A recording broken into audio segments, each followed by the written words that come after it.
Hello and welcome back to Sports Talk on a Budget. Haven't recorded since the end of April, did my 2023 NFL mock draft. Then some things happened, started a new job, other things happened. I wasn't able to record this podcast on a weekly basis like I like to, and then time just went on. But as everybody should know, obviously college football starts at the end of the month. NFL starts beginning of next month, and that is the bread and butter of this show is football. So wanted to bring this podcast back in August to go ahead and preview college football in the NFL. Was going to bring it back in a couple of weeks, but couldn't resist the urge to bring back the podcast today because of what happened in college football today and what has basically seemed like it was inevitable to happen, but decided to happen today.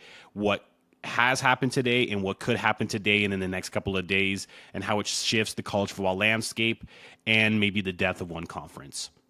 So as college football fans who aren't living under a rock know, today was just an unbelievable, inevitable day. We'll go ahead and kind of break down what we saw today. So the big news of the day is that Oregon and Washington have been formally invited by the Big Ten to go ahead and join the Big Ten in 2024. Now, they will not be full monetary participants. What I mean by that is they are not going to get the full monetary value that every single other school in the Big Ten is going to get on a yearly basis from that huge media deal that the Big Ten just signed with Fox, NBC, and CBS. So Oregon and Washington are going to come in as half participants as far as the media deal is concerned. So they won't get, like I said, as much money as the rest of the teams, including USC and UCLA, who are going to join the same year as they are, because USC and UCLA decided to join and were basically invited by the Big Ten before all this kind of craziness happened. So that was the big news today. But what kind of spurred this on and really made this inevitable today was what happened last week with Colorado.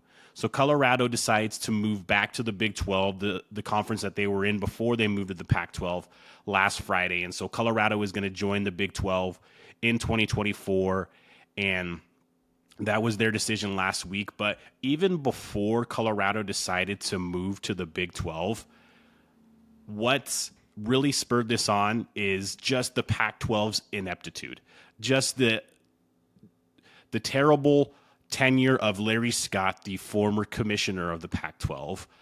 And then now we had the new regime of the Pac-12. That was George Kliavkoff, and he was doing a pretty decent job. But if you just look at what Larry Scott did, they obviously had that terrible media deal that they signed. The Pac-12 network is hard to find. It's not on every single TV program, so you have to have certain TV providers just to watch the Pac-12 network. It's very difficult to find. And then they also started the whole Pac-12 After Dark under Larry Scott as well. So now you have schools. There was about 3 to 4 games every Saturday, about 2 to 3 games actually every Saturday that were in the Pac-12 After Dark, either on ESPN, ESPN2, and sometimes even on Fox. They're playing at 7:30 Pacific time. So on the East Coast, where a lot of the committee, the playoff committee, and a lot of the big kind of East Coast, Southeast, a lot of the big names and people of kind of influence in college football live, couldn't start watching this game till 7:30, and most of the time it was 7:45, closer to 8. So they're not finishing that game usually because that game is going on they couldn't start watching that game until 10:30 their time, and that usually wouldn't start until about 10:45, almost 11. They're not finishing that game. It's going till 1, maybe 2 in the morning sometimes, and especially with Pac-12 officiating, that game could go almost till 2:30 with how bad the officiating has been. So that was another misstep by Larry Scott. So you had just the ineptitude by Larry Scott with the media deal and with the overall some of the gimmicks they tried with the Pac-12 After Dark and things like that. And then Larry Scott leaves and George Kliavkoff comes in last year. Last year was his first year as Pac-12 commissioner, and he kind of had to pick up the pieces of what happened there. And the big question mark was, okay, what kind of new media deal is the Pac-12 going to get? Because their current and terrible, as I already mentioned, media deal was going to end at the end of this season, at the end of the 2023 season. And man, the Pac-12 dragged their feet, and they were late to the table. As of right now, they're the only conference that doesn't have a media deal after this season. Every other conference has media deals, and then obviously the Big Ten and SEC have really big ones. The Big 12 actually signed a pretty good one as well with their new commissioner, Brett Yormark. The ACC isn't a great one, but it's still something in place, and the Pac-12 hasn't been able to get that new media deal in place, and just dragged their feet and has just fumbled the ball right now. And what it was reported the other day by Pete Thamel and others was that the Pac-12's new media deal is centered mostly around streaming and Apple TV Plus. So most of their games will probably be on Apple TV Plus outside of big matchups with other conferences. That's not how the college football world operates. That's not how sports operates. Streaming, yes, everybody thought it was going to take off for everything. It does well for TV shows and movies, but as far as sports are concerned, streaming is still not taking over. People still like to tune into CBS, NBC, ABC, Fox to watch their primetime big sports events. And that's why Big Ten signed the biggest media deal in the history of college football and is still the biggest media deal. It's bigger than what the SEC signed a couple years ago with big networks like Fox, NBC, CBS, because everybody can find those networks. It's harder to find the streaming, and with college football is a very traditional sport.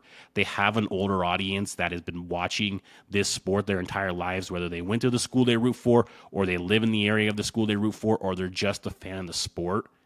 College football was not going to go to the Pac-12, is not going to go to the Apple TV to find Pac-12 games. If this conference realignment didn't kill the Pac-12, streaming and that new media deal would have killed the Pac-12, because first of all, the Pac-12 has a very low TV ratings. Their TV ratings are lower than the average Big Ten game, SEC game. Their TV ratings are lower just because, like I said, it's harder to find on the Pac-12 network sometimes, and then some of the late games as well. So you're already playing at a disadvantage, and now you're going to go to exclusively streaming and on Apple TV Plus. That would not have worked. That would have been the death of the Pac-12 if realignment wasn't the death of the Pac-12. But let's go ahead and get back to realignment. So I kind of broke down what we were looking at. So let's go ahead and kind of just give it how it looks. So the big news today, as I said, was Oregon and Washington are going to be going most likely if they accept the offer from the Big Ten, and I don't see why they wouldn't. So they will be going to the Big Ten. Colorado decided to go back to the Big 12 last week. We already know about USC and UCLA going to the Big Ten and Texas and Oklahoma going to the SEC. But here are the things and here are the dominoes that haven't fell yet that I believe will fall probably in the next couple of days, maybe to week. I believe Arizona, Arizona State, and Utah will join Colorado and go to the Big 12. And then there is also rumors that Clemson and Florida State may end up going to the SEC. I could see the SEC looking at, okay, well, the Big Ten just made a big move and signed Oregon and Washington, two big brands on the West Coast. We need to do something. We need to compete there, even though the SEC is probably still the better conference, even with the new additions to the Big Ten. But I could see the SEC and Greg Sankey being like, we need to compete and we need to do something to compete. So I think the SEC will reach out to Florida State. And there was already rumors earlier this week that Florida State was not happy with the ACC's current media deal and the length of it. It goes all the way past 2030, so it's a long one. And annual monetary value per program versus the other conferences outside of the Pac-12 is nowhere near the level that it needs to be for the ACC, especially when you're talking about schools like a Clemson, like a Florida State, like a Miami, even like a North Carolina or Duke when it comes to basketball. So that could be something that we could see soon as well, is the SEC poach the two top teams, at least in football right now, Clemson and Florida State, to go to the SEC. So that's what I see happening right now, and that's currently what has happened and what is going to happen today and what I speculate to happen going forward. But the bigger question for me about this whole conference realignment issue is this a good thing for college football? And personally, for me, I don't believe it is. I just don't believe it is. College football, like I mentioned earlier, more than any other sport, is more traditional and is more about regionality. I mean, you go down to the Southeast and you're in Arkansas, you're in Alabama, you're in Louisiana, you're in any of those areas. Those people bleed for, they're all big LSU fans in Louisiana. Anywhere in Arkansas, they're mostly Arkansas fans. In Alabama, depends on where you're at in Alabama, but they're either Bama or Auburn fans, and they bleed for that area. You go up to Big Ten country and you go to Ann Arbor, Michigan. Everybody in that town bleeds for Michigan. You go to East Lansing. Everybody in that town bleeds for Michigan State. You go over to Wisconsin. People love Wisconsin there. You go to Columbus, Ohio. It's just huge for Ohio State there. Ohio State is a bigger brand for college football than the Ohio State is a bigger brand for football, not just college football, for football, than the two NFL teams in their current state. They're a bigger brand for football than the Browns and the Bengals are in their current state. And for me, being a college football fan my entire life, I've liked that regionality. Now I haven't loved what the Pac-12 and being on the Pacific time zone. Now I'm in the Mountain time zone, but for most of my life I was in the Pacific time zone. I don't like how they've handled what they have out west, and the teams and the schools and the programs that they have out west. But I like the regionality. I like that, USC and UCLA play. USC could play Utah. USC could play Oregon or Oregon State. There's schools and states right next to each other, and it just felt more traditional, and you felt that regionality built into each conference, and you felt like there was you didn't just root for your school, but you had some sort of conference alignment to your school as well. And now that's out the window, because the Big Ten's going to have schools in the Eastern time zone, in the Midwest time zone, not in the Mountain time zone. That's the only one they're missing, but on the West time zone. So they're going to be able to cover from Jersey to LA, from Maryland to Seattle.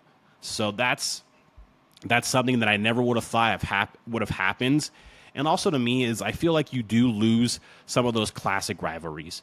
With Oregon and Washington leaving the Pac-12 for the Big Ten, they will no longer annually play. So Washington and Washington State will no longer annually play the Apple Cup.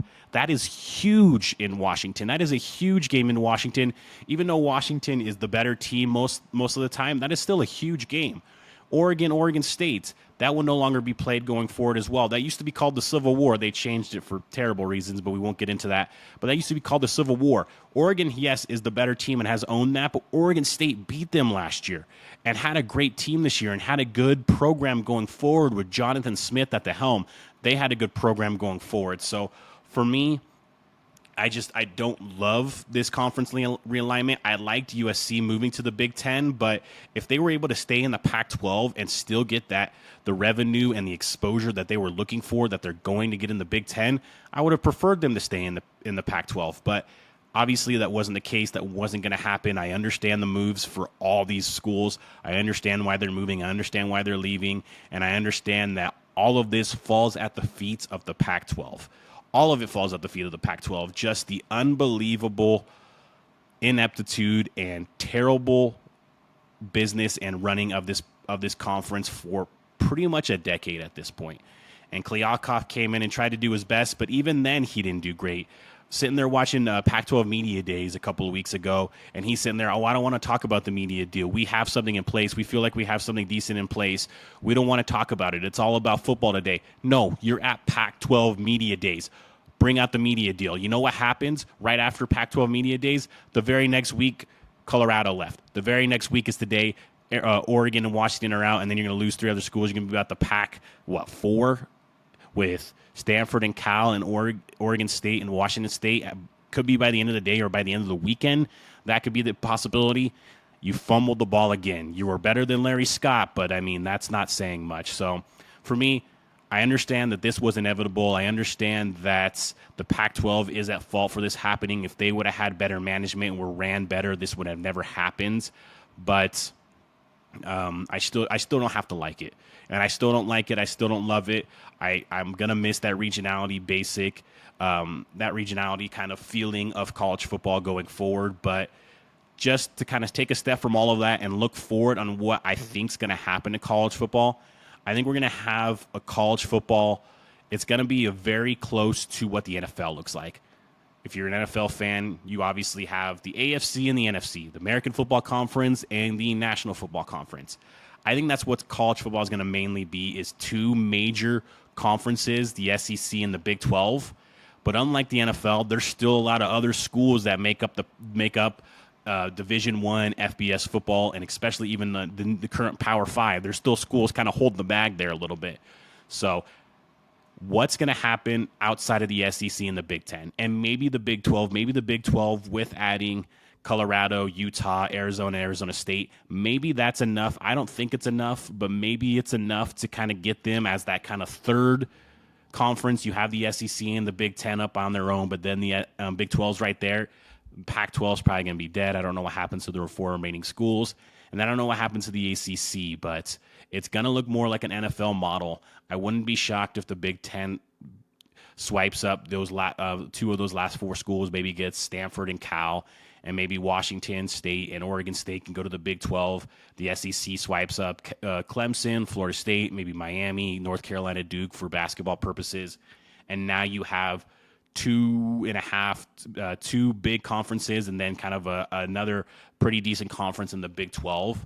And you don't really have like rivalries that are going to happen every year. Michigan, Ohio State might not happen every year. When you're playing in a conference that's going to be 20 teams, you might not be able to save Michigan, Ohio State every year. So it'll be interesting to see what goes forward in the future of college football. And then next year we have the playoff expansion to 12 teams. That also included six automatic conference championship bids. That's out the door. I can tell you right now that's out the door, because the SEC and the Big Ten are not going to be like, okay, well, let's go ahead and move forward with the college football, the expanding college football playoff, but we only get one bid and we have 20 teams, and the ACC and the Pac-12 and whatever's left through the American Athletic Conference, they're going to get a potential bid, or Mountain West gets a potential bid. No. So what it'll probably be is two automatic bids from two each from the SEC and the Big Ten. So that's probably what it will be in the expanded playoff going forward. I still think the product of college football is going to be good. I still like the trajectory outside of conference realignment and NIL and transfer portal. I still think players are getting better. There's a really good level, kind of a parity, I think, that could happen going forward. It's not just going to be Alabama and Georgia and Clemson and Ohio State going forward. Those programs will still be good and still be at the top level of college football, but I feel like they're going to have a lot more competition, whether it's Michigan, whether it's USC, whether it's Oregon, Washington, Florida State, Miami, Texas, Oklahoma, whoever it may be. A lot of those programs, I feel, have the right guy at head coach leading the program, and I think they could really challenge those top-level teams that have been the top-level teams for the last 5 to 10 years. So college football, at least the product on the field, I think is going to be fine. But as far as the structure of college football, that definitely is something that needs to change and need to have some sort of governance going forward, or else it's just going to continue to be the wild, wild west, and not just in NIL and not just in the transfer portal, but also in conference realignment. Right now, it's just the wild, wild west. Players are going wherever they want to go and opting out and transferring out and doing whatever. Schools are going whatever conference they want to do. Boosters are doing whatever they want to do with NIL to players and giving them all kinds of promises that they can't keep, and all kinds of things like that are going on. There needs to be some sort of governance body to go ahead and take over college football. The NCAA should be doing that, but let's be real. No one really thought the NCAA should be doing that. And one good thing that might come from this larger college football conference model is the NCAA could just go away as far as their involvement with college football. So that could be a good thing going forward. But yes, there's a lot of issues that need to be settled with college football conference realignment. I think after this weekend and after kind of the dust settles, Arizona State, Arizona, Utah go to the Big 12, and whatever happens with Florida State and Clemson, after the dust settles there, maybe we'll have a little bit of time where it kind of just goes back to normal. But I don't even know if we know what normal is anymore. And I'm still going to be a huge college football fan, and I still maintain that the product on the field and some of the coaches and players and programs that are peaking and getting back up to where they used to be, I think is going to still be able to save this sport, even with all the other crap and all the other noise going on as well. Thank you for kind of watching this emergency podcast. I hope that you can please come back to this. I am going to start running this as much as I can. Once football season starts, both college and pro, I will be doing a weekly podcast where I end the show with my picks and then just kind of break down what I saw from the weekend and preview what I think we'll see from the weekend coming up. Thank you for listening and watching this podcast. This is obviously Sports Talk on a Budget. My name is Cody. I will be your host as always. Thank you and have a great weekend.